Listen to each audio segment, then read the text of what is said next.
Hello, everybody. This is G, and you're listening to the SitRep Modern Wargaming Podcast. And with us today at the sand table is the command team. I have Jim. Hello, everybody. And Ralph. Hey, folks. And old Chris is down at sick call. He's got the crud, whatever's going around in the world these days. So we're all glad to be back with you for this next episode. We've got some things to talk about, a little weighty subject, and then some exciting news as well, and then catch up on all hobbying related to modern wargaming. Ralph, would you like to start off today? Well, with what I've been doing, very little. I'm busy planning out like an up 4 to go against a Spectre force, my special operations force I've got. So I picked up a Empress M133, M1133. The bloody APC. Yes. Brain doesn't want to work. I bought a Spectre turret, one of the ARMA turrets that goes on top of the Humvee. Okay. Because there's pictures of them, the captured ones from like in Mosul and Syria, of them having that type of turret on top. So I'm going to do a little bit of a hatchet job to put the turret on top with that armored protection around it for the commander, and it looks all right. So that's going to be for my op 4. And then I got the 2 conversion kit. I decided, because planning out trying to get me benches on my little birds wasn't going as I planned, so I bought both conversion kits for the little birds. So I've got the Paratrooper one, which is the benches, and I've got the attack version, which is the one with the rocket pods and the 2 miniguns, which was seen in Black Hawk Down. Yeah, nice. So nice. That's what I've been doing, really. Any progress on the ghost ops? There is a survey up that, if anybody's interested, we'll put another link in the show notes, and we'll put another link up on SitRep. We've had some people, so I'm going to leave it open for another week, and then I'm going to close it and then get in touch with the people that are interested. Some people may not, because I've looked at some of the consensus for the days, and a couple of people can't do the main day that everybody can join. Oh, so okay. we'll probably pick that one. So there may be a couple of people who unfortunately won't be able to join at that time, but we can always sort something out. Sure. Okay. So if anybody's still interested, reach out to us, and, we can always do alternates, or, we'll come up with something. We'd like to get those people included in that as well. So, Jim, how about you? Anything new as far as hobbying or gaming? Not a whole heck of a lot, honestly. One thing I have been working on lately is to update the Valor and Victory system to 1982 Lebanon. So we have, I have my IDF counters all drawn up, and the math worked out based on not only the Valor and Victory system, but the updates we've done for Valor and Victory Vietnam. So again, the IDF is now done. I've started with the PLO as far as an opposition force for them. We have guerrilla squads, guerrilla half squads, and the weapons that were being used by those forces. So we have Galils, obviously, for our assault rifles, along with some leftover FN FALs from previous wars. FN mags for general purpose machine guns. The Negev light machine gun was just coming out. That's all for the IDF. M72 laws, captured RPG 7s. In almost every other photograph from the 1982 Peace for Galilee invasion, when you see Israeli infantry, they've got a couple RPGs on their backs. I don't know if these are left over from the 73 war, or if they just captured a whole bunch of them at the outset of 82, but there seems to be a lot of them in service, according to the photographic record. So we're definitely including those. And again, same thing with the opposition force, AKMs, RPDs, and so on. I'm sticking with the PLO just for now to see, how far we get with that project. There are a lot of other factions that you can bring into that. There's the Syrian army. I'm staying away from the Syrian army for now because we're handling Syrian regular army very, very heavily in another game system, the Arab-Israeli Wars. So I'm just kind of, trying to go in a new direction with a new system. And we'll see how far it goes. We'll see how much people are interested in it in our weekend games. We might go as far as other irregular forces that were in play in that war, including Christian Phalange groups, Arab Liberation Army, Lebanese South Lebanon Army. Who knows? Maybe even French and Marine peacekeepers if it goes into 1983 and beyond. But that's what I've been working on this week, and we'll see where that takes us. Well, that's quite a bit. Do you think you'll ever progress up to something like Grenada or Panama or anything like that with this system? It wouldn't be hard to do at all. It really is just all about player interest. The nice thing about hex and counter wargaming, especially when you're doing it in a virtual environment, is that you can build an entire army in a single sitting. Yeah. I built IDF literally Thursday night. It was a long night, but it was one night. PLO is mostly completed now. That was another night. I just didn't quite finish. I'm working on some of the leaders, some of the casualties, POWs. I got to do civilians still. All these things are more of a factor in modern wargaming. Sure. But to do a Grenada would not be tough at all. U.S. Army, U.S. Marines, SEALs, and so on against Cuban regulars, it wouldn't be tough at all. Awesome. Could you then progress? So if you do Grenada and stuff like that, moving up into, say, Somalia and what happened there and so on and so forth, that wasn't really more a large force, was it? Or was it? Well, yeah, two things. Valor and Victory is for smaller battles. Mm-hmm. Each piece in Valor and Victory is either a squad or a fire team, as opposed to Arab Israeli Wars or the other, Penge Leader type games I usually play, which start off at platoon and go up to company or battery. Yep. So the wars can be a lot smaller, number one, which is helpful for modern wargaming. Modern conflicts tend to be much smaller. And number two, the other thing that really helps is the big gateway was Vietnam. Once we got Vietnam beat, because you basically have M16s or associated weapons, 223 Remington and 556 NATO, same basic caliber. Yeah. You've got 556 NATO versus AKM and the 7.62 millimeter Comblock. That doesn't change from 1965 to pretty much the present day. Mm-hmm. In Iraq, you do see some experimentation with like 680 SPC or the 6.8 millimeter Grendel round. I don't think that got very far, but really you're looking at those two weapons. Mm-hmm. Like most good modern wargaming, it's not about the millimeters of the guns or the exact rate of fire or the grain weight of the bullet or super technical details. It's about troop quality. That's easy to change. You just change the numbers on the counter and you're ready to go. So I think the big hurdle was Vietnam, which we handled actually a couple years ago. And as far as adopting this to go forward, it would be just a matter of graphics. Mm-hmm. Opening up Photoshop and creating a bunch of new counters and drawing new maps. In other words, a little bit of work, but nothing prohibitive by any stretch of the imagination. Mm-hmm. It sounds very exciting, and I can't wait to see where you go with it and the possibilities that you could have with it. Helicopters is only going to be the only real tough part. What? Helicopters? We did do it. We did do it in Vietnam. Yeah. We had like two play testings. We are on the right track because obviously Valor and Victory is originally written for World War II. Sadly, no helicopters in World War II, no matter what you see in Where Eagles Dare. Moving swiftly forward. No helicopters in World War II, so obviously there's no rules for it. We've had to make that up from scratch. We're close. We're close. We've done it a couple times. We made a couple mistakes with the rule system. We're basically considering them flying trucks. Okay. So we're taking the rules for unarmored vehicles.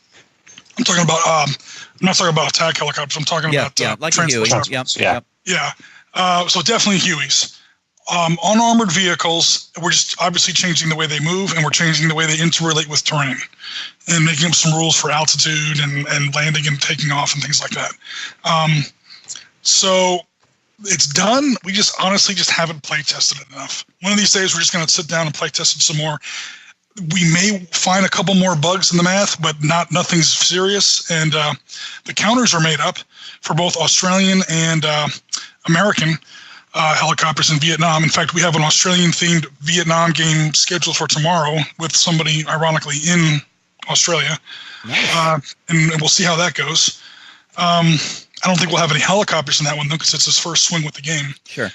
But Yeah, the pieces are made up. It's just now a matter of play testing. Perfect. Are you going to be streaming that one? I should be able to. Okay. I did a stream. I take that back. That is one thing I have been doing for hobby. I did do a stream earlier this week. Actually, I think it was last week. Sorry. The hobby stream? Yeah. Yeah, you did a good job. That was good. I had to do it twice. I'm sorry to say. It came out okay. The only thing I really, really wish I had a better webcam. My webcam is only 720p, and so it's not the greatest for hobby. The good thing about let me interrupt you real quick, Jim, just because I don't forget your thought. So this is why we have Patreon. Our supporters and our producers, they help us enhance our production values.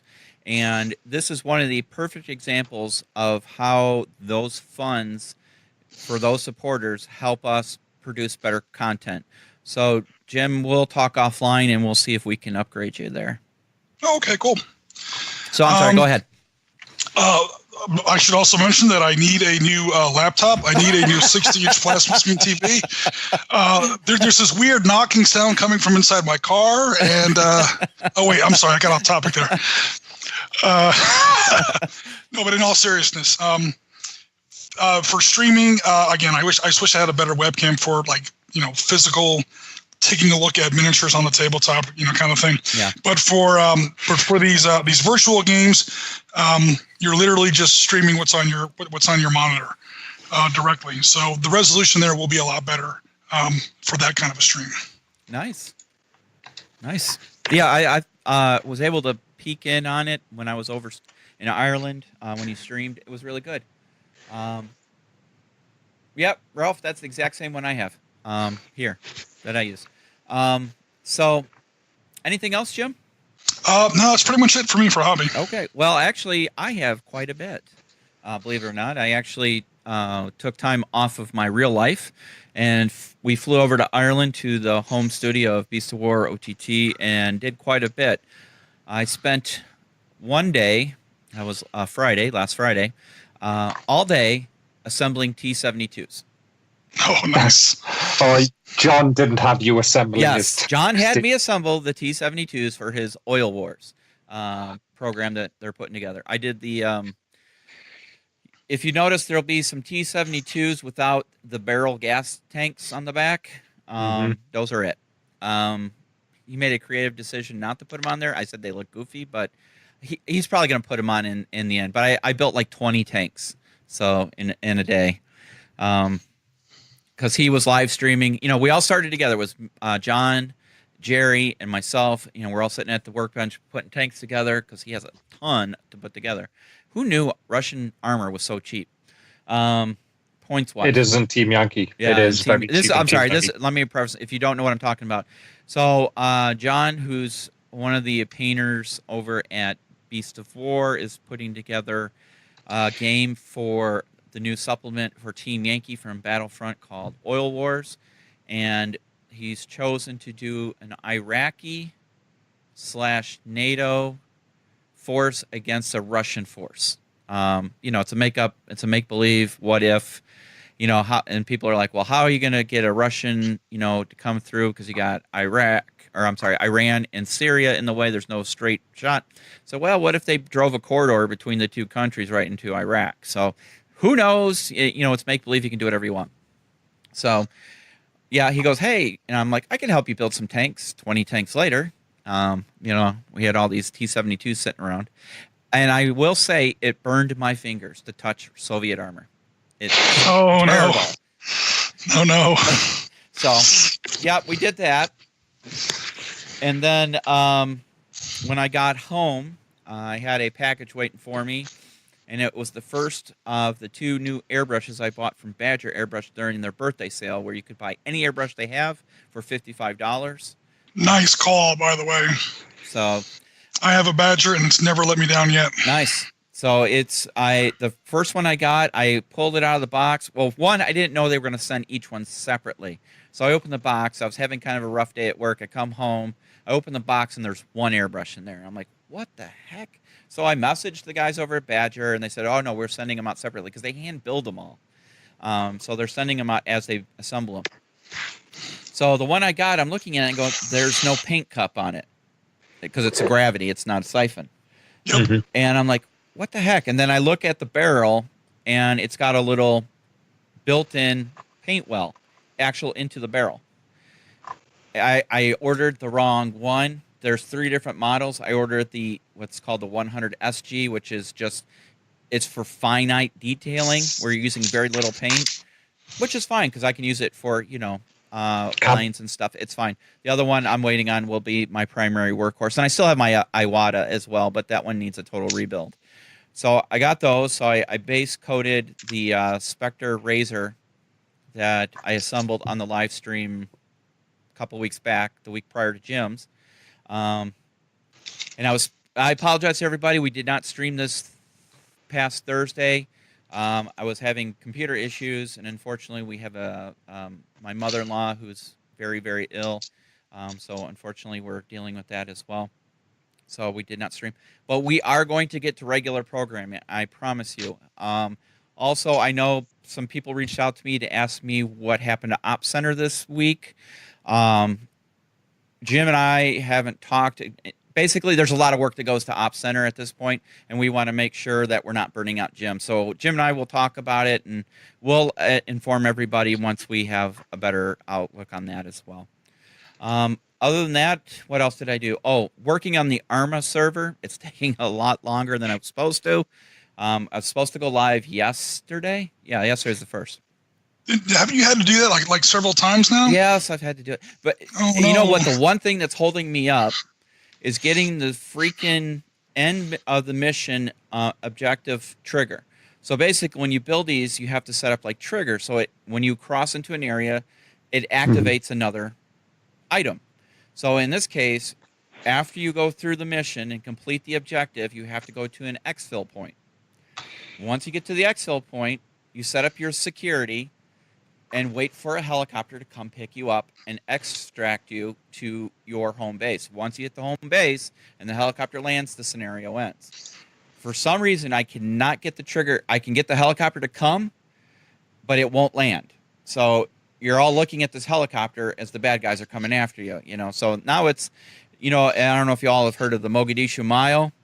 Now, so now it's the 5-kilometer run to get back to your base, right? So that's no good. So that's the only thing holding up, and I got to make sure that the mods we're using, because it's not the vanilla ARMA 3, we did add some mods to give it more of a realistic feel, like actual U.S. equipment and uniforms, and it's not the ultra modern equipment that's in ARMA 3 base game. We wanted to make it closer to our time period now.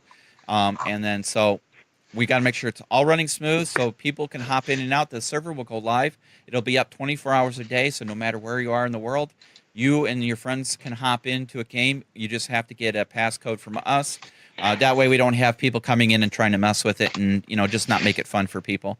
And then the idea is once we get this scenario running smoothly, we'll build further scenarios, and then they'll change over, every few weeks. So it's something new and refreshing. And then at some point we will actually have teams where we'll, do real life missions, if you will. So it's taking a little bit longer, but we all get through it. I probably am going to stream on Tuesday night. I'm going to stream the setup. So I'm going to take people how to set up, how we're designing, so they can get an idea. So that way they can at least see progress. So that's pretty much what I've been up to over the last couple weeks. It almost sounds like Rambo 2, where the helicopter gets there to exfil him, and then it's like, oh, sorry, we're just gonna fly away now. Yeah, it's like, I'm right down here. Come get me. Yeah, right. So not aside, but linking into some previously as well, is I've made a slight tweak to what I'm going to be doing with Ghost Ops. Oh, okay. After the conversations you had with on Beast of War on the XLBS to do with modern military, which was an interesting was it 40 minutes or 50 minutes? Oh, it was quite a while. That segment was not supposed to be that long. It basically became the main topic of the XLBS, which was awesome. And then there was some comments on the boards afterwards about PMCs and Blackwater and Najaf and all of what happened with Blackwater. and doing some additional readings. So what I'm going to do is I'm going to make the players part of a PMC. That makes sense. The game that gives a lot more freedom for the players to pick what they want. Exactly. The year is going to be 2024. Okay. As well. I said it, so it's going to be slightly into the future, so we can play with technologies that we know out there. Yeah. And the company is called Overwatch, so it links in with the credits I did as well. Perfect. So the players will be part of a PMC called Overwatch, or Overwatch Specialist Security Consultants is what it is. So I've got a little logo done, which I posted up on a couple of on our page and a couple of other things. And I've got a Latin quote, which basically translates to say "We are the Watchers." So on the badge, when I do the badge for the symbol for the unit, there will be some Latin running around, which will be basically the rough translation of that. So perfect. Was playing around with that sort of thing. Perfect. And that reminds me, I don't know if you saw the comment back to you, Jim. I thank you for having my back. I could not for the life of me while we were recording remember Blackwater. I kept saying Black Diamond, which is a climbing company that we use their climbing gear, but I could not remember it. Somebody said Black Forest. I'm like, Black Forest was the PMC company in the A-Team movie. Oh. Yeah. Which was like obviously a jab at Blackwater. And I was, you know what? I've sat in that chair, and again, everyone remembers those damn blue berets on those Polish paratroopers. Everything's done in one take, everybody. Yeah. They don't go back. They don't let you redo things. And you're like, oh my God, I can't believe I couldn't think of that, or I can't believe I said that. And it's no longer called Blackwater either. No. Anymore. No. They changed that a long time ago. Yeah. Long time ago. They're now Academy. Yeah. And now they're called Consulist Holdings. So they're headquartered out of China now, I believe, after the big lawsuits. So no, according to this, is still Virginia. Is it? Okay. Yeah. I know they were looking to move to China because obviously there'd be less issues and restrictions. Yeah, oversight. So oversight, yes. Yeah. So any update on the Division 2, Ralph? Open beta started yesterday, so I've been playing around with some of the open beta. I don't want to stream a beta because it's a beta. Okay. You can, you want to be, if you're going to stream something and the game falls over, sort of breaks it. So, but the game comes out in 2 weeks anyway. Comes out on the 15th, but it's a lot more stable, and they've increased the level cap from the private beta to the open beta to level 8. So you get an additional level, you get an additional main story mission, and you get some additional side missions as well. But it looks gorgeous. It really does. It looks absolutely astounding. The difference between the two games is like night and day, where in the original Division, it was New York, it was winter, and there wasn't a lot of things going on, around in the world. The world seemed very desolate until you went and did like story missions and things like that. There wasn't a lot, there wasn't a lot roaming. There wasn't many.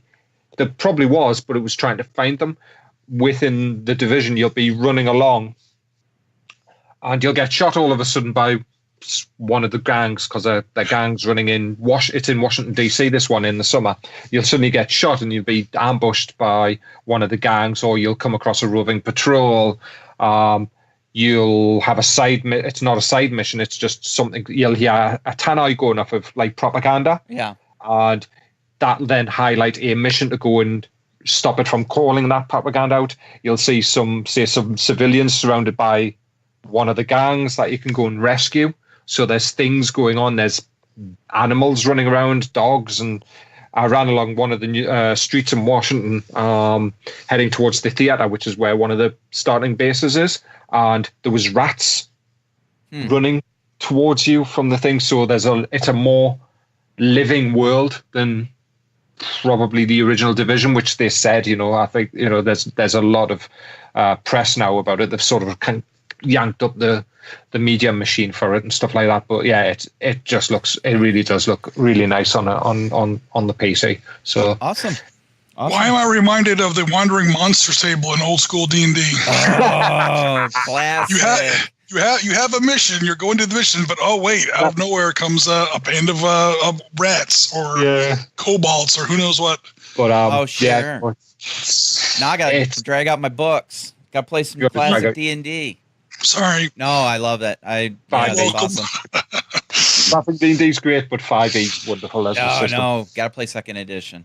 That's where it's at. Get that thaco out, Yep. So, a couple other things real quick before we move on to our topics for today. One, I wanted to give a shout out to Jerry over in Ireland. This is not modern, but I have to talk about this because it was a dream come true. The Rorkes Drift. Oh, the Rorkes Drift. We played Rorkes Drift in 28 mil. We got to see the sneak peek of the new Rorkes Drift set coming out from Foreground.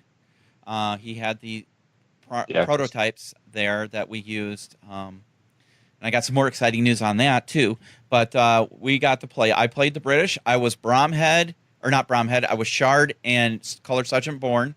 And I died. Oh, no. Every hero died. Okay. Bromhead stood everybody off in the redoubt till the very last turn.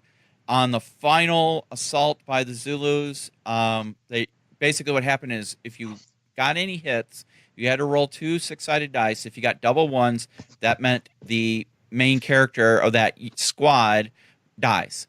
Yep. So Commodore Rob, last thing rolls, boom, Snake Eyes.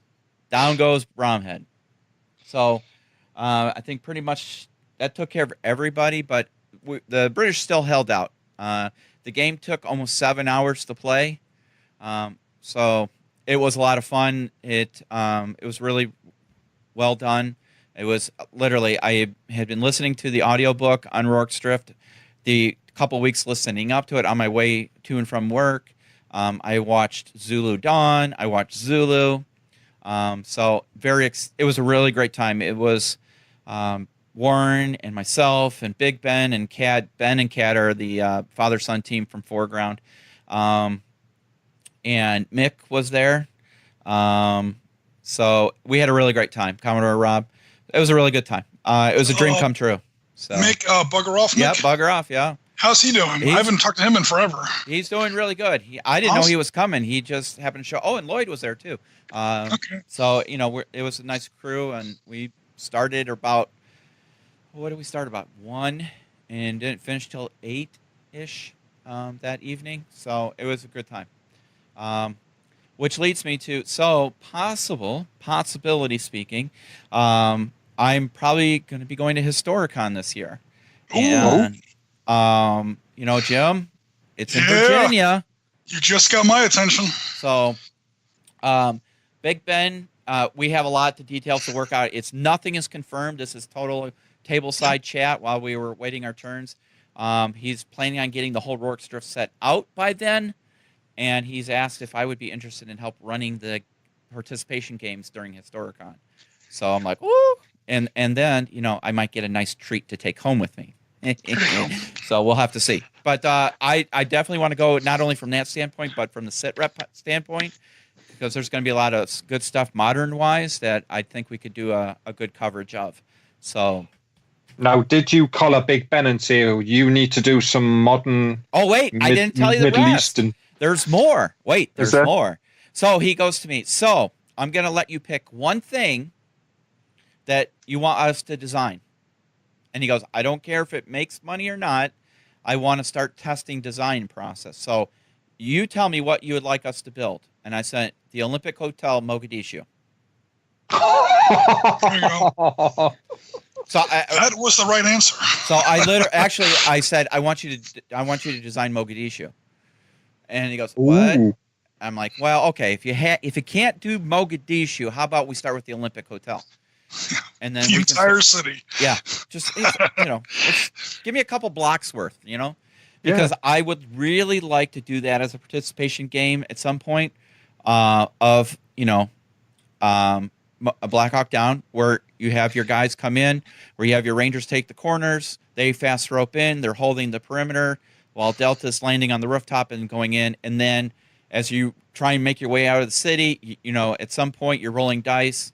And as each turn goes on, the chances of a Black Hawk going down increase. Yep. So then, the whole mission changes. So yeah, we talked about that. So who knows? We might see it. Awesome. Yeah. So another exciting news. I have in my grubby little hands right here, we now have custom dice bags from COSY Dice. Did you get them? Did you? Yeah, I did. The ones I'm holding are black with a camouflage fleece lining, and they're very simple. It just has in military script, Sit Rep Podcast, Modern Military Gaming. No logos or nothing. Very simple. She says if we want to do something later. So these are from COSY Dice. I got a large dice bag and I got a small dice pouch. And they're really nice. I'll put them up on the Facebook page, but they are now available to order. And we'll get them out to you. I don't remember the cost. I got to talk to her again. They're not expensive. They're like $10 and $22 or something like that. They're all handmade. She makes them by hand and stitches them. So they're really nice. So if anybody out there needs dice bags, we now have dice bags. It helps support us.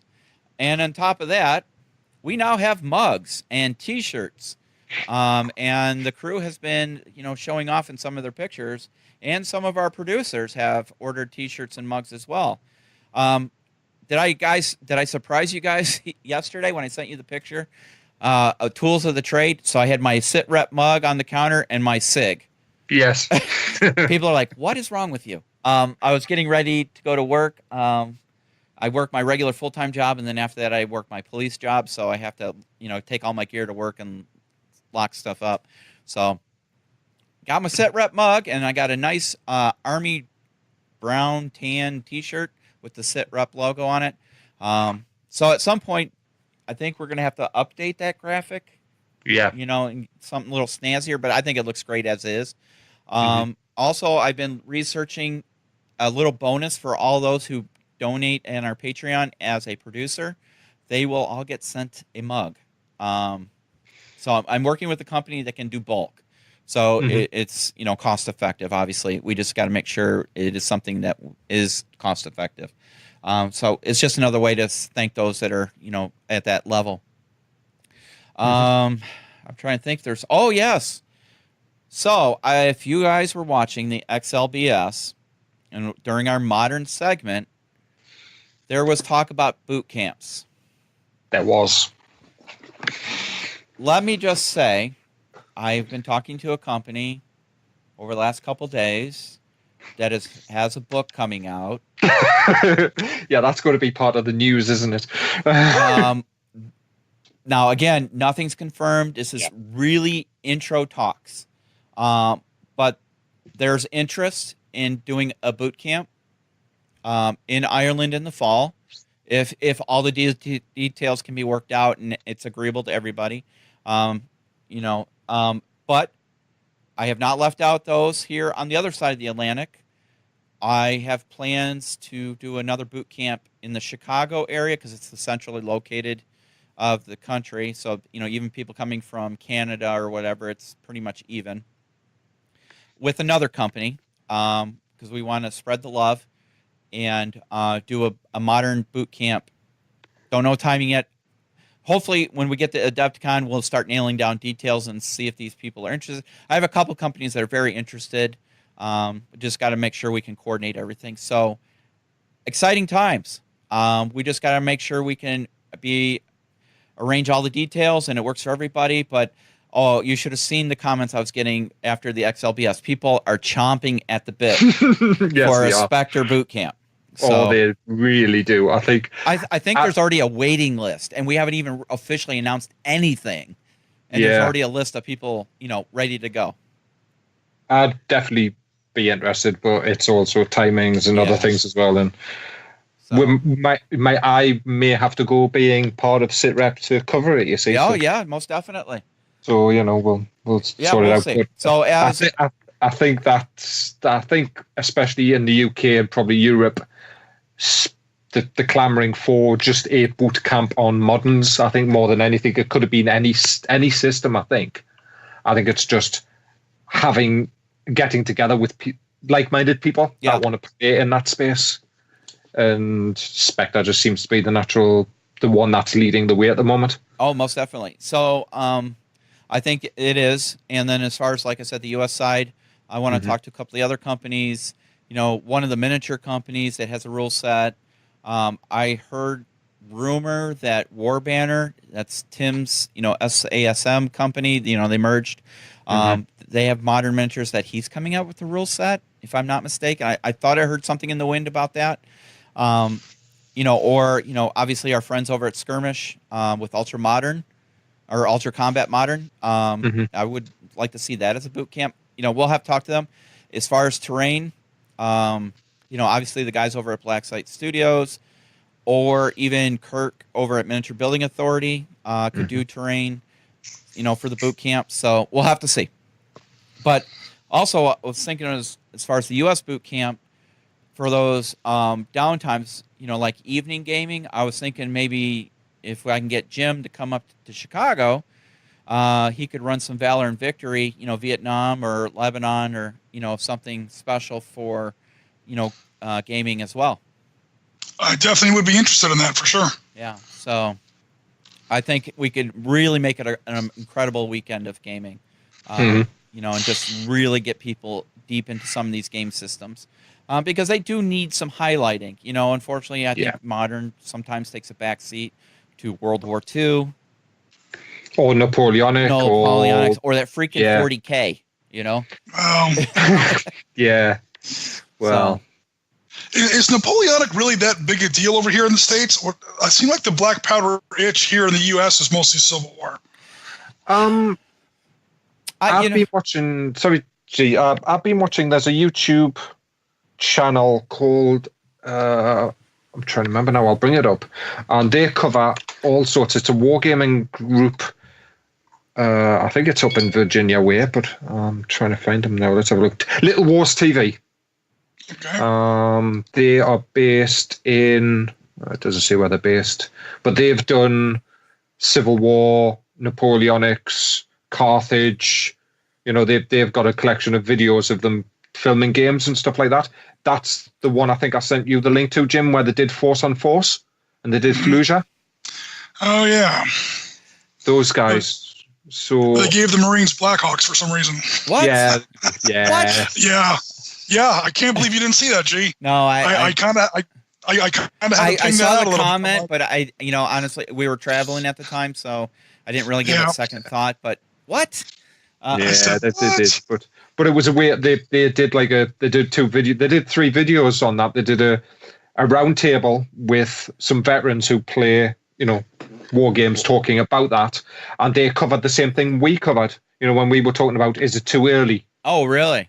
They did a round table on that sort of thing with some veterans. They did a review of Force on Force. They did a 20-minute sort of cut-down playthrough of Fallujah, which is the one they did. And they've got a tutorial up there on creating, like, how they created their buildings.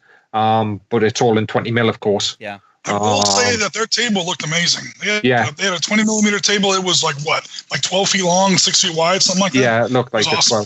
12 by 6 table. It's a 12 by 6. I've just clicked it up here and I've muted the audio, but yeah, it's a big table that they've got. And of course, they did the whole LED explosions, which I've been looking at as well. There's a company, but it looks like it's really easy to do, and I can't remember the name of the company. Is it Bob's Big Explosion? I can't remember. I'll find the proper name of it. And what they've done is they've got, the LED lighting with the teddy bear fur made to look like smoke and explosions, yeah? Yeah. He's then put some LED strips off it, so it looks like it's the plume from the explosion, and then the almost like a napalm explosion. Okay. Done as like an explosion marker for the tabletop. It looks effective, but it's probably easy enough to replicate with just like an LED, a really thin LED wire, and and stuff like that. But it does look really effective to sit on the tabletop. Well, so what were you saying, Gianna, about Napoleonic? I'm sorry, say that again. What were you saying earlier about Napoleonics? Oh, so Napoleonics is still pretty big in the country. We started playing that years ago, that and American Civil War. But like they have Cold Wars coming up in April, which is put on by the Historical Gamers. It's here in Chicago. They have them all over the country, but the Chicago chapter is doing one, and I think they're doing a big Napoleonic battle. I have Napoleonics, but it's in 10 mil. Is it 10 or 6 mil? I don't remember. It's in one of those two. That way, you can do a whole bunch of minis and not spend your life painting a whole bunch of minis. So, yeah. But yeah, it's still big. It's still big. So, all right. Any last minute things before we get into our hot and heavy topics for the day? Let's get into our hot and heavy topics. Okay. Well, let's get into the hot and heavy topics then. All right. So, if you have any idea about news related to miniature wargaming, especially how it relates to modern, because of course somebody had to tie it into the modern. Did they post it in our? Oh, Jim and Ralph, I want to thank you guys for, and especially you, Jim, for starting up the SitRep forum on the Beast of War OTT. It's doing pretty well so far. It's doing really well. And I did talk to Warren, and he is all for us having our own section on the page. The only reason I kind of held off on it is I want to make sure that we have consistent content, because as part of having your own heading up there under modern, when the daily newsletters go out, there's got to be content, or you just get a blank page. So that is the only stumbling block as to why we don't have it. It literally would have happened while we were in Ireland last week. It's just taking a deep look at it, we want to make sure content is consistent. So yeah, really appreciate you guys, all the work and input you guys are doing on there. And it's nice to see a lot of conversation in people's projects. And I did have to shout out to, I got a Twitter, was it a Twitter message? I don't do Twitter very well. I think it was Twitter. Somebody had sent us a message on Twitter about, it's nice that you guys send out all these links for Facebook posts. Mm-hmm. But they wanted to see pictures of projects and stuff instead of just links, because otherwise, why go back and forth between different, which I totally get, I totally get it. So, right. So we'll definitely try and be a little bit more up and up on that. Yeah, I think it's the integration between posting out from Facebook to Twitter just puts out a link to the article. And it's a little bit thing. I mean, the other thing we could look at, possibly from a social point of view, is setting up an Instagram account. So anybody that posts pictures of their projects, we can just repost them into Instagram. And then, that way everybody can get to see the pictures and things like that. But it's something to discuss on how we can move forward on it. Yeah, I don't do Instagram. I don't do Twitter. So I'm pretty old school in some things. I was going to say we're gradually getting you into the 20th century originally. I like technology. I just don't like having to do all of it, So, all right. Let's talk about the elephant in the room. So, yeah. Last week a story broke. I think, what was the paper, Ralph? It's your guys' paper over there, in the UK. I don't know what it was in Ireland. It was the Daily Mail in the UK. Yeah, I think it was the Daily Mail. So the Daily Mail. Now, help me understand. The Daily Mail's like the New York Post. It's kind of a sensational newspaper. It's not a true newspaper per se. It's not what you would call, say, the New York Times or the Washington Post. Okay. I would class it as, in the UK, a tabloid newspaper. I'm probably wrong. I don't care. People can yell at me, And it's also on one side of the political argument that we are having in the UK at the moment over a certain issue in Europe. But yes, so they broke the story. So I'll let you continue. So the story is that there's a company out of China called Spectre Miniatures that makes a set called the Mideast Militia, I think is what the title of it is.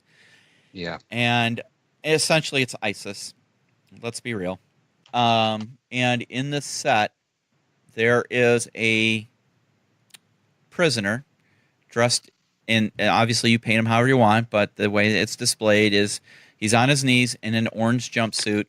There's a masked individual standing behind him with a large knife. We all know what that signifies. So obviously that created some uproar about how dare modern miniatures, this is why we don't play modern. It's, this is just happening. It's still happening. And how dare they be insensitive about it? And, there were several people that were very, very upset. Rightfully so. There are people who unfortunately had to live through this, with a loved one or somebody they knew. We've unfortunately seen it in the news, and there are videos on YouTube, which I refuse to watch. I've yet to see one, and I don't plan on it. I don't need to see it. But here's the big but. We don't play those things. Now, somebody in the comments on one of the websites, I think it was Beast of War, commented on it and said, look, if I'm putting together a game in Moderns, if I know somebody's going to be sensitive to this subject, I will bury that miniature far, far away so they don't see it, never get exposed to it. If I have a group of people that I know don't have an issue with it, and we use it as a mission objective that my SAS or Delta has to rescue this prisoner before the ultimate bad thing happens, we will use it. It's a user choice. It's just like TV or something else. If I don't want to watch it, I don't turn it on. I don't know how I feel about it. I totally get his point. I respect his point. Mm-hmm. I just don't know if I want to open that can of worms. So it's a horrible can of worms. It's a nasty. I saw the Warren's video where it was mentioned on it this past week on OTT. And I was on the bus. I think I was on the bus. So I popped my phone up and did a search and found the article. Somebody in Caesar is probably completely news blind, but I think the other thing we've got to take into consideration, Caesar is a Chinese company. Yep. I'm not blaming anything, I think, but I'm wondering if the viewpoint is this type of thing probably isn't televised over there, so it's not within their, the sensitivities around it aren't within their makeup because of the way probably Chinese media portrays things. Yeah. Yeah. So somebody in the office probably, oh, well, we need a prisoner, we need this character. We've seen some pictures. Oh, it'll be fine. And they're probably completely sensitivity blind to it. Yeah. Doesn't excuse the fact that they've done it. It doesn't excuse the fact that people will rise up and be extremely angry with it. And I completely understand it. I would never field anything like that. That character holding that weapon on a board. I would field the prisoner because, as an objective. Yeah. You're going to have it, as somebody to rescue. But I would never field that one at all because it is, people. It's just going to, no, it is too close. Where we're talking about, do we game in the modern? Is it too close? Something like that is, very insensitive, I think, to the people around you where people have that. What basically set my hackles up on this was the article said it was a toy. Mm-hmm. Yeah. And that just sent me. And then they mentioned a website or where it was able to be purchased. The website, which I've used, sells models. It's a model making website. Because the Caesar miniatures, and I think, a lot of we've seen Caesar, miniatures, they do modern special forces, they do militia, they do They do, anything to do with moderns within the Middle East range. Yeah. Yeah. My entire collection is Caesar miniatures. Yeah. The 172. Literally have hundreds of them. Really? Yeah, I've never heard of them before. So they're 172, so it's 20 millimeter.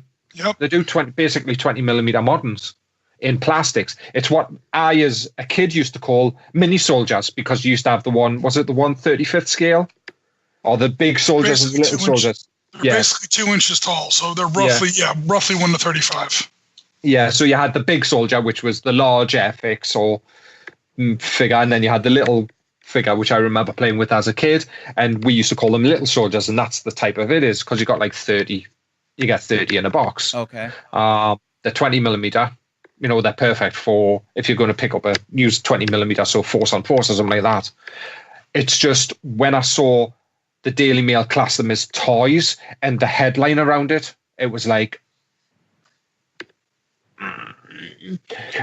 journalism need to resist the urge to, yell when I saw it, because it's just, it is insensitive. It is completely right, but they didn't report it from a sensitivity point of view. They reported it as a sensationalist point of view.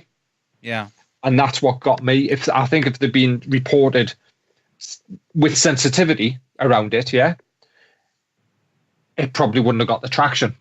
It would have had some traction, but it wasn't. We've already classified the newspaper as a tabloid, right? Yeah. So they went straight after their base? They went straight after their. Water flows downhill too. I mean, and 1 + 1 always equals 2. It's a tabloid. They're going to go for sensationalist angle. I don't really. I'm not surprised and not really offended by it.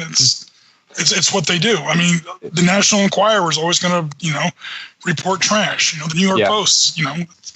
Now, if we had seen this in a different newspaper, then that might be a bit more of a surprise. Yeah, I'm not saying it's right. I'm just saying it's not really surprising. Yeah. I've not seen this article anywhere else, by the way. I've not seen it reported anywhere else. No. At all. No, I haven't either. It was the Daily Mail that picked this up. And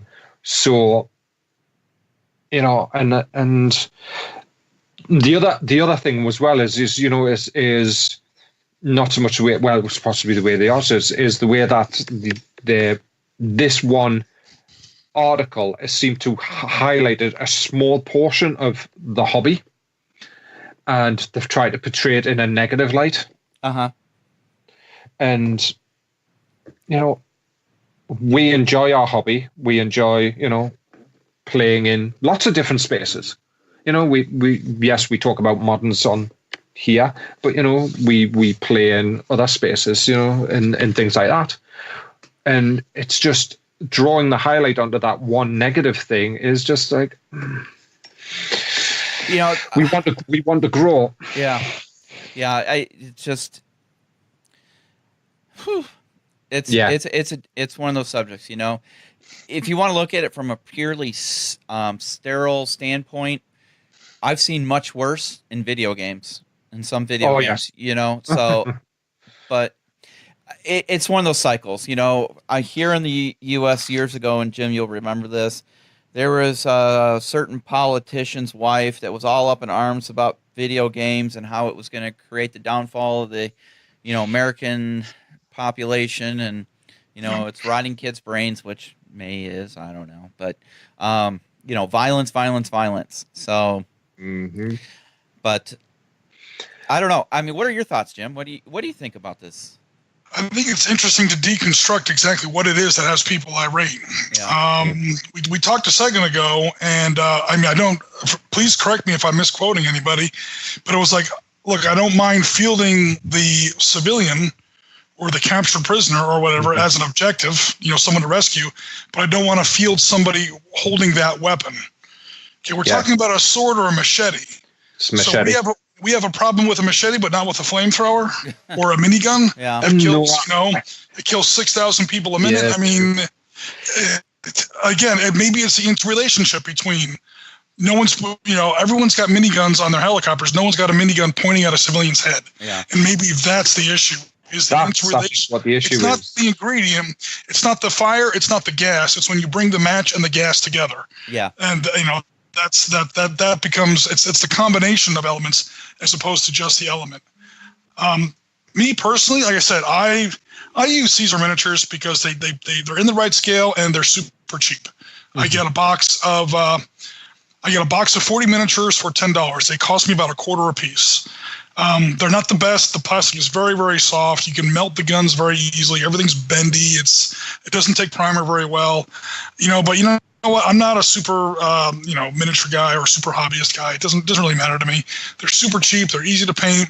You have to base them yourself. No big deal. My vehicles I buy from someone else. But for infantry, it's super quick. It's super cheap. It doesn't really bother me. Would I ever buy this miniature? No. Not for any moral qualms, but I honestly have no use for it. I mean, would it be an objective? Maybe. That it's certainly not a combat unit. So why would you purchase it? Right. Would you purchase it as okay? Because there are plenty of miniatures we see on all kinds of sites where they're useless in a game environment. I'm very utilitarian when it comes to gaming. Before I buy anything, I'm more or less immune to shiny factor, shiny syndrome. I am, when am I going to use this, in what campaign, in what year, in what brigade, in what division? No. I'm not going to buy this. There are plenty of miniatures out, all that said, there are plenty of miniatures out there that I've seen that are like, you know what, you'll never use this on the table, but it's fun to have in your case. It's fun to put in as a hobby piece, as a display piece. Who the hell is going to display this? I mean, number one, it's Caesar miniatures, so it's not going to be terribly high quality. Number one. Number two, it's and I'm a long-time Caesar customer when I say that. I'm loyal to them, but again, they're not Forge World or anything as far as really awesome resin, sure. hard plastic or whatever. So long story short, no one's going to use this as a display piece. It's not high enough in quality. It's only 1:72 in scale, 20 millimeter. And the actual subject matter that it's portraying is absurd. I mean, as far as putting this in your display case and showing it off to your friends and family. If you show this off to your friends and family, they're going to start calling people in long coats to come. Yeah. So it's pointless as a display piece. It's just pointless. You're not going to use it on the table, and you're not going to put it in a display case. What's the point except to cause controversy? Is this perhaps a deliberate stunt to try and get some kind of media? Any press is good press. Bad press is good press. I don't know. I certainly wouldn't use it. That was after I sort of read the article and looked at it, and then looked at the miniature from a clinical point of view. It was like, we're talking about it, other people are talking about it, is this going to give them what they wanted, which technically was, controversy gives money technically, isn't it? Yeah. So free advertising. Yeah, it's free advertising and things like that. And so are people now going to go and buy this set just for that type of thing? And it's that, as you said, it's that kind of worms, is when we open it, what else is what are the reasonings behind it? And are we just, is it us scratching the surface of an underlying issue with, what we feel as people when we look at it? What I meant by I would field the hostages, but not the guy there. It's not so much the fact that I just want to feel the hostages. It's the representation of that miniature. I think is what my gut feeling is. It's something that I wouldn't want to have sitting on in a force if I'm playing an op force to have there because of the representation, especially because it is quite recent in the news, especially in the UK. We within the last 3 years we have had aid workers in the UK who have people, their families have gone through this. So that's my gut feeling, and that's where I'm sort of coming from, but. Well, it's almost like a profit and loss or a pro and con balance sheet. Yeah.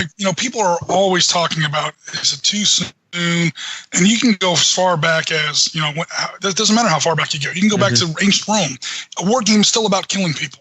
Let's reality check time. Okay. You're fantasizing about killing people. Sorry, there it is. It's, what are you getting in return? Well, I'm recreating this battle. I'm recreating some history. I'm exploring these tactics.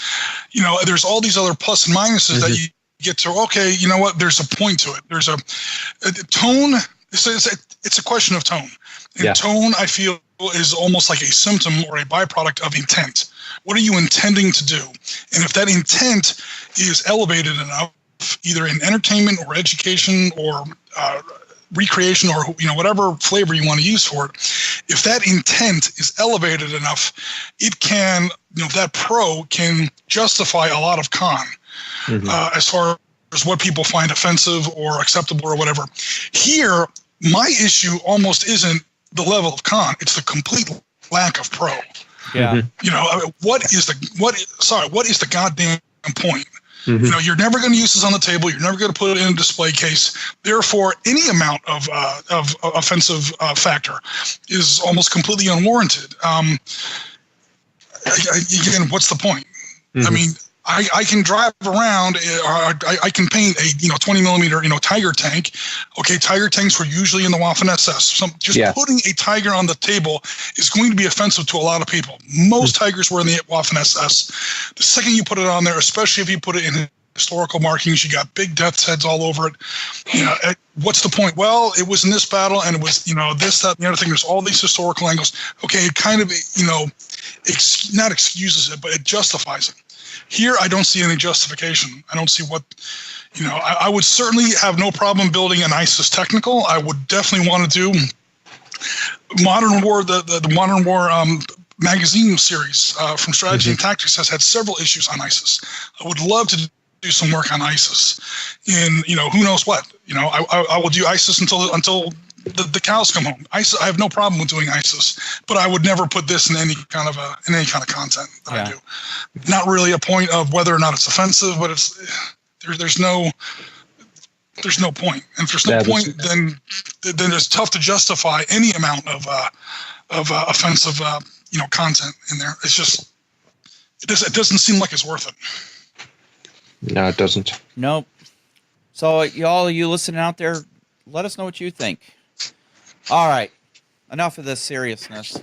Let's talk awesome. Let's talk awesome indeed. So, surprise, surprise. This week, I woke up one morning and there was an announcement posted on the Spectre Miniatures Facebook page. What was that, Ralph? Oh, something about second edition pre-orders. It was like, jeez. I think I posted to us. I went, it was like, because they've been teasing it. Yeah. We were going to all say that they've been teasing that it's coming soon. They just want to get there, to quote the British, their ducks in a row. And then all of a sudden they went, here it is. Oh, by the way, if you pre-order, you get this awesome looking miniature, which really does look amazing. Steven's done an amazing job on the sculpt and then on the paint job as well, if you look at the miniature. Yeah. But then they put in as well some shots of the pages from the rules. The interesting one there is they've got, which I think was missing from the first edition. I can't remember. I'll have to dig mine out. But creating your own scenario section. Nice. That's I don't remember that being in the first edition. No, they've got they've got like the breakdown of forces. So the picture you've got on here, because I've got the picture up, is under looks like chapter 5. Combat rules is you've got a breakdown of a 6-man ranger squad. So it's like a sergeant. So it's a fire team. Weapons. Yep. So it tells you what weapons. So if you go to the Spectre website and you can see shots, and then it's got a militia force underneath, which they've used as like a cartel miniatures. So it's like a shot caller, gang member, things like that. So it looks like there might be, the models might have a specific model type, per se. Combat phases, so they've got some nice diagrams, which were sort of missing from the first edition. So they've laid it out, with some diagrams and graphics showing you the combat phases and things like that. Perfect. And of course, the thing that everybody wanted was the table of contents, but they're also going to have an index, I think was missing from the first edition. Uh-huh. So we've got an index in it as well. Perfect. I'm really looking forward to it. And under the section 8, which is equipment, they've got like your standard combat equipment, surveillance, comms, dogs, medical, mines, IEDs, and booby traps, equipment profiles, and the bottom one, battlefield drones. Nice. There you go. So the drones that you sent. This is all geared around, of course, personal combat and the stuff with vehicles. So it'll be things like technicals right the way up, probably 2 infantry fighting vehicles. But they've also got campaign framework is the last section. Mm-hmm. The preparing the scenario, section 10, is 20 pages. It's 154 pages of the new rulebook, so. Nice. And mid-March, so I'm assuming 152 pages. When's Adepticon? End of March. Last weekend of March. Last weekend of March. So this is roughly around the time of Adepticon and then Salute. Yeah. So I reached out to the guys and I said, so I pre-ordered mine. Can I get it at Adepticon? So we'll see. They haven't answered me yet. Yeah, as soon as I saw the post, I went, click, ordered. So yeah, there was no hesitation on that one. No, but the mini, yeah, it just looks a really good skull. Did you see it, Jim? No. What's the special mini? Yeah, I'll send you a link now. If you cycle through the pages, because that's the page for it. Yeah, and you should see it. It's on the front cover anyway, but then you just cycle through. If you use the pointer to go to the second edition limited miniature, it's called. All right, I don't want to lose the meeting again. I already lost the meeting once, so I will check on it after the show. Mm-hmm. Actually, what I'll do is, if you give us a couple of seconds, what I'll do there for you, Jim, is I will send you the picture directly. So yeah, it's looking really good. I can't wait to see how the book is actually laid out, other than the teaser pages they've shown. Like I said, I'm hoping that maybe by Adepticon I can get my grubby little hands on it. I know they're sharing a booth space with Blacksite Studios, so yeah. My plan is to still get everybody in a room to do a live roundtable podcast with all the guys that are there for Moderns, Spectre, Blacksite, Alex from Full Battle Rattle is supposed to be there. I know he's running some games. So I'm hoping to do it like Sunday morning before the stands open, hopefully. Or we'll figure out sometime. But I think it would be perfect since everybody's going to be in one space that we could do a live podcast with all these people and, shoot back and forth ideas and things like that. Yeah, do it before the day gets started, because obviously once the day gets going, nobody's going to have time. Right. And after the day is over, everyone's going to be exhausted. And it'll be Sunday, so everybody's breaking down and going anyway. So it'll either be Saturday morning or Sunday morning. We'll have to just see what works out. I'm hoping to do it live via Twitch and everything, so people can actually interact and ask questions. I think that would be amazing. So we'll definitely have to try that. But I'm really looking forward to the second edition. Just a lot of good stuff going on. Yeah, definitely. I mean, the other thing as well, which is interesting in the description, they're talking optimized for 2 players plus, which we knew, with 40 from 4 to 40 miniatures each side. Wow, much bigger forces. Yeah, it looks like they're expanding the rules out, so it'll handle squad, platoon engagements. I mean, you could always do that with Spectre anyway. The versatility of the game system as well, as I know I've looked at it, was using Spectre for World War II. I know we're talking modern, but still, basically having that core, say, 4 or 6-man commando unit behind enemy lines, doing like the old Commandos video game, but using the Spectre rules. So, the rules are very versatile in sort of picking a period. You could technically do with Spectre Navy SEALs on the Mekong Delta during Vietnam. Yep, that'd be cool.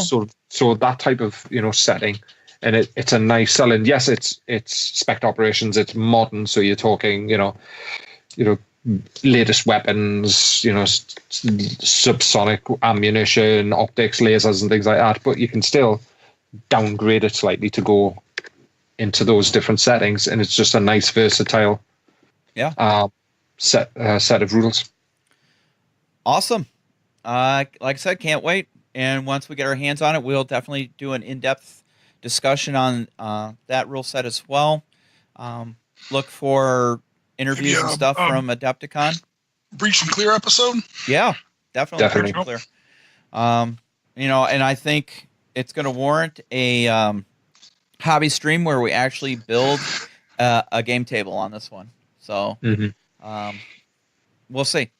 So, well, if you get your hotel from right, there you go.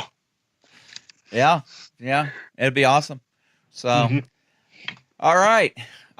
Anything last you would like to add, Ralph or Jim? I've got a Kickstarter that I'll put a shout out for. Which is into its last 4. It's into its last 4 days. Is in its one definitely Jim would like. It's Storming the Gap. Oh, is that the Folded Gap one? Storming the Gap, the World at War 85. Yeah. Yeah, I've seen that. So they're just short, I think, of unlocking everything. Wow. They got I'll go off the UK prices. Their stretch goal was 13,000, give or take. And they got £61,000. Wow. For theirs, and I think they've unlocked every single stretch goal. No, they've got 3 stretch goals left to go. And that would be everything, unlocking everything. But you're talking, God, how many counters? Is it a hex encounter or is it a block game? It's hex. Yeah, it's hex encounters. Okay. Or hex-ish. Yeah. There's not an actual grid that you can see on the table, so far as I can tell. I've only looked at it briefly, but you can tell where the map is built in hex-shaped kind of polygons, for lack of a better term. Okay. Mechanically, it probably. I obviously haven't played it, but mechanically, it seems to play a lot like a hex encounter game. My only question is, what scale is that? Is that tactical? Is that operational? Is that? It looks like it's. What size are the units? Well, one square is equal to 1 hex is 150 meters. That's command tactical. Okay. Yeah. I'm just looking like a Panzer Leader, Arab Israeli Wars, GW assault kind of thing. Yeah, I've got the page open and they're talking about, say, the top section of it. So it's armored vehicle, infantry platoons, and sections. Gun batteries, air support. That is totally Game Designers Workshop, GDW Assault. Yeah. Reborn. Now I'm really interested because that's how far back have we gone back to talk about the 4 levels of wargaming? Level 2 is definitely my favorite. No disrespect to WYSIWYG Miniatures Gaming, but I'm all about command tactical, and this is exactly that level. Turn time between 5 and 15 minutes. Game time between 30 minutes and 2.5 hours. Map scales 150 meters per hex. Complexity, it's a 5 out of 10, so it's a medium complexity. But the interesting thing is you can play it solo. It can be played as a solo game. All right. Well, there you go. As well. Awesome. So will this be enough to entice Jim into Kickstarter? I've been at Kickstarter before. I haven't backed a successful Kickstarter yet. The only Kickstarter I ever backed, actually, very sadly, did not actually succeed. That was Great War Heroes of Limanova, which we did an article series back on Tabletop a while ago. World War I on the Eastern Front, a criminally underappreciated front of the war. But who knows? This might have to get a second look. This one, Jim, for the base pledge. So basically, all the stretch goals, is $70. Yep. And comes out in July of this year. Nice. Is their target release. Awesome. So yeah, I thought I'd give it a shout out because I've looked at it and it's like, ooh, looks interesting. And it's World War III, Warsaw Pact, Team Yankee sort of ish 85 period. So Perfect. All right, guys, I think that's going to wrap up our show for today. We want to thank everybody for tuning in on whichever media you find us on. Again, you can find us on Facebook. You can find us on YouTube. You can find us on OTT Beasts of War. You can find us on Google Podcasts, Apple Podcasts, what is it, iTunes or iMusic? I don't know what they call themselves these days. It's iTunes, but it's Apple Podcasts. You can find us on Twitch. Remember, we do have a scheduled program that will be going out to Twitch. I'm actually working on setting it up through Restream so it goes out to everybody. So if you're not a Twitch viewer, you can find it on YouTube, Facebook, whatever. So when we do a live stream, it should go out to all media platforms. So exciting things. We will get this all nailed down, I promise, at some point, and we will have regular clockwork precision. And remember, look for our ARMA 3 server. And look for other programs coming out in the near future. And remember, buy merch. It helps support us. You can find our T-shirts and mugs and poster created by Ralph. It's just the header for our page. You can buy it as a poster. That's through Zazzle.com, through SitRep. And it came pretty quick. I ordered it, and I got mine just a few days later. I got my shirt within 4 days. So there you go. Yeah. And if you want order the dice bags, I will put up the link and everything in the Facebook page when I get an opportunity. So you can get those and be one of the cool kids on the block when you roll out your devices of war. And most importantly, we want to thank our patron supporters. Yep. And we want to acknowledge our producers. Dennis, Dylan, James, and Michael. So, again, we appreciate everything you guys do to help support the SitRep podcast and help us continue to provide quality entertainment related to modern wargaming. And until the next time, for Ralph and Jim, this is G, and we're going to RTB, and we will see you next time.